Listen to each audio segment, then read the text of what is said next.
में सिर्फ ये फोटो लगा के छोड़ दूंगा, आपको जिसको भी समझना हो। इन दो फोटो में गौर से देखिए। शरीर ताकतवर है, मन खराब है। यहां शरीर खराब है, मन ताकतवर है। ये हमारी स्थिति है, जिंदगी से निराश, परेशान। और जिस दिन आपने अपने जीवन की लगाम प्रभु को पकड़ा दी, उसके बाद विजय ही विजय। कैसे? कोई फॉर्मूला तो होगा। कैसे? कौन सा सूत्र है? कौन सा फॉर्मूला है?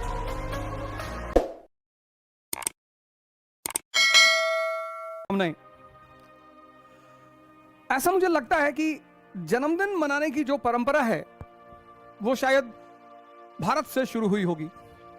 उसके पीछे एक तर्क रहा होगा, उसके पीछे एक लॉजिक रही होगी, उसके पीछे एक रीजन रहा होगा। रामनवमी, त्रेता युग, भगवान राम का जन्मदिन। भगवान शिव का जन्म दिवस तो नहीं मनाया जाता, शिव प्रकाट दिवस मनाया जाता है, क्योंकि उनका जन्म मृत्यु उनका माना नहीं जाता। तो भगवान शिव का जन्म दिवस नहीं मनाया जाता, शिव प्रकाट दिवस, जिस दिन वो प्रकट हुए। और तीसरा इंपॉर्टेंट जन्मदिन, वैसे तो बड़े सारे जन्म दिवस भारत में मनाए जाते हैं महापुरुषों के, लेकिन तीसरा सबसे महत्वपूर्ण है कृष्ण। इतने महत्वपूर्ण, इतने महत्वपूर्ण, इतने महत्वपूर्ण कि जब तक यह संसार रहेगा और जब तक मानव रहेगा, तब तक कृष्ण की प्रासंगिकता बरकरार रहेगी। Relevancy of Lord Krishna will remain till this world and human being will survive. Why? क्यों? क्यों रेलेवेंसी बरकरार रहेगी? चरवाहा,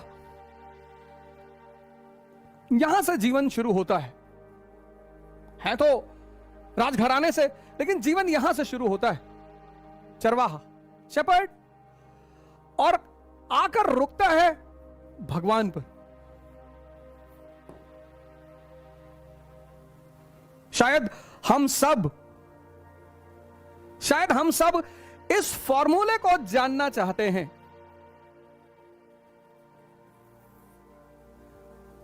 हम सब, कितने मित्र सिर्फ तैयारी कर रहे हैं आईएएस बनने की, IAS, PCS, SSC, banking, army, वहां परेशान है। इस व्यक्ति के पास सूत्र है।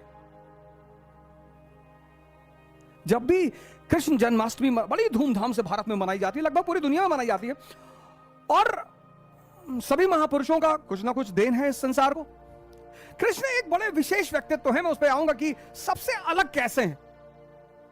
सारे महापुरुषों को एक तरफ कर दो और कृष्ण को एक तरफ कर दो। कृष्ण एक बहुत ही विशेष व्यक्तित्व है, उस पर मैं चर्चा करूंगा। चर्चा शुरू यहां से हो रही है कि चरवाहा, हम सब इस स्थिति में खड़े हैं, हम सब यहां खड़े हैं और यहां तक पहुंचना चाहते हैं।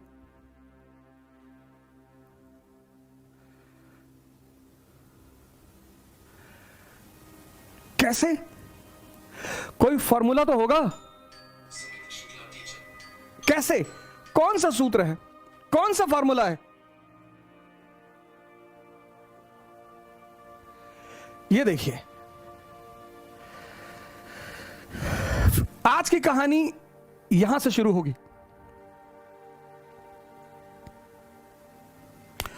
दुर्योधन, ताकतवर शरीर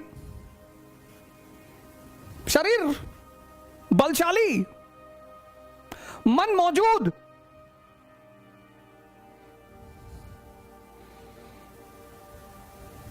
लेकिन अंत स्थिति। ये दूसरी फोटो देखिए, शरीर कमजोर, 20 से ज्यादा अवार्ड, इंटरनेशनल, एल्मंग award, Derrick award, Alfred award, 20 से ज्यादा इंटरनेशनल अवार्ड्स, कॉस्मोलॉजिस्ट, फिजिसिस्ट।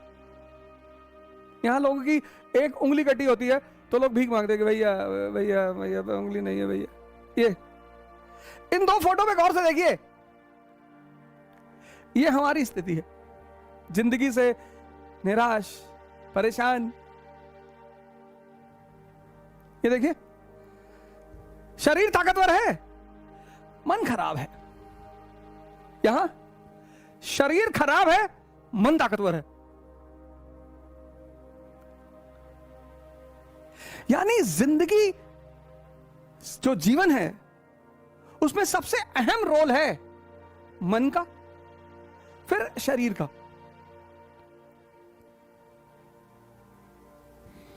और जिस दिन इस जीवन की कमांड, ये फोटो बड़ी इंपॉर्टेंट है, मैं इसमें कई बार चर्चा कर चुका हूं, फोटो बहुत इंपॉर्टेंट। ये फोटो अपने आप में दर्शन है। इंद्रियां, ये घोड़े इंद्रियां, ये रथ मानव का शरीर, अर्जुन आत्मा, कृष्ण परमात्मा, लगाम सांसें। और जिस दिन आपने अपने जीवन की लगाम प्रभु को पकड़ा दी, उसके बाद विजय ही विजय। मेरे बहुत सारे मित्र मुझसे कहते हैं कि आप हमेशा बात करते हैं ध्यान की, योग की, साधना की। सर, यह देश उसी पर टिका हुआ है। इस देश का मूल सिद्धांत ध्यान और योग, भारत ज्ञान।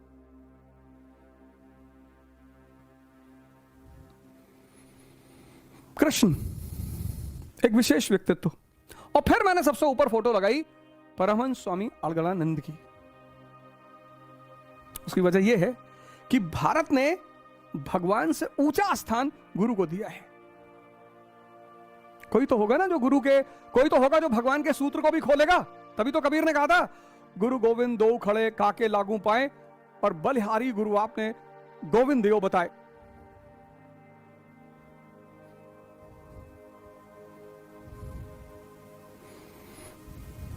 ध्यान मन को मजबूत करेगा और योग शरीर को, और एक शक्तिशाली मन और एक शक्तिशाली शरीर ही इस जीवन रूपी संघर्ष का सामना कर सकती है।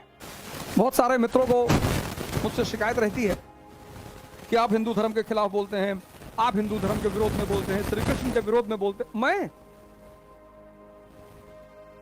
मैं हिंदू धर्म, मैं किसी धर्म के खिलाफ नहीं बोलता। आजकल का जो समय है, दौर है सोशल मीडिया का। अब मान लीजिए मैंने एक लाइन लिखी कि भगवान श्री कृष्ण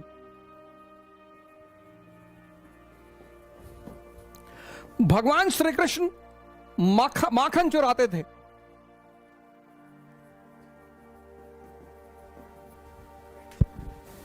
तो मैंने लिखा कि भगवान श्री कृष्ण माखन चुराते थे, कृष्ण चोर है। अब आजकल की सोशल मीडिया के दौर के लोग क्या कर रहे हैं, उसके पीछे कारण है। भगवान सबको खुश रखे, भगवान सबको मस्त रखे। मैं तो किसी को कुछ कह नहीं सकता। अब सोशल मीडिया क्या करती है, इस लाइन को पेश कर देती है, इसको डिलीट मार देती है। आपने स्कूल में पढ़ा ना, रेफरेंस एंड कॉन्टेक्स्ट।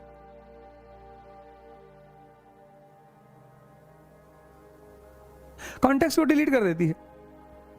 हाँ, सर हो जा ना, कह दिया, अरे कृष्ण को गाली देती भैया, अरे भैया कृष्ण को गाली। फोन करते हैं,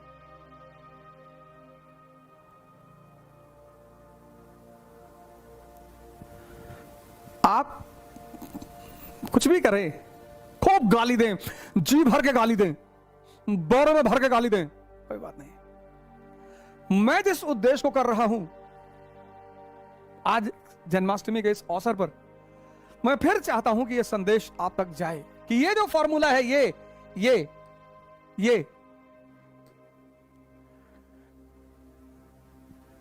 इस फॉर्मूले को आप जानें, इस फॉर्मूले को आप पढ़ें। ये इसलिए मैंने ये फोटो लगाई शुरुआत में, ये देखिए, ये आपके लिए लगाई। आप सबके अंदर वही अंश है, सबके अंदर भगवत्ता का अंश है, सब।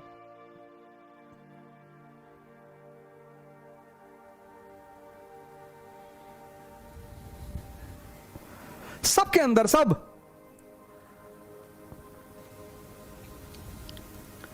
फिर भी आप परेशान हैं, आप डिप्रेशन में हैं। भारत में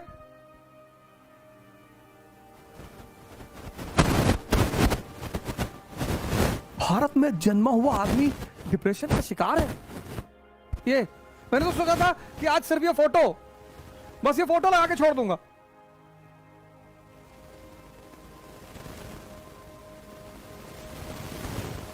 मैंने सोचा कि आज के सेशन में सिर्फ ये फोटो लगा के छोड़ दूंगा, आपको जिसको भी समझना हो।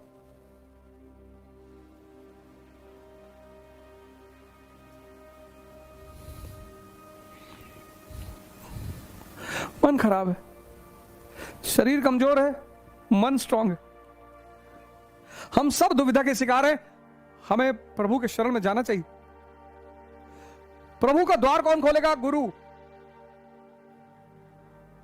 आप अपने हिसाब से चुन लीजिए, आप अपने हिसाब से पता कर लीजिए, अपना अपना गुरु खोजिए, किसी के कहने में मत जाइए। लेकिन इस संकट के दौर में, इस परेशानी के दौर में, इस दुविधा के दौर में हम सबको इससे बाहर निकलने के रास्ते को खोजना ही पड़ेगा। और बहुत सारे रास्तों में एक रास्ता कृष्ण तक जाता है।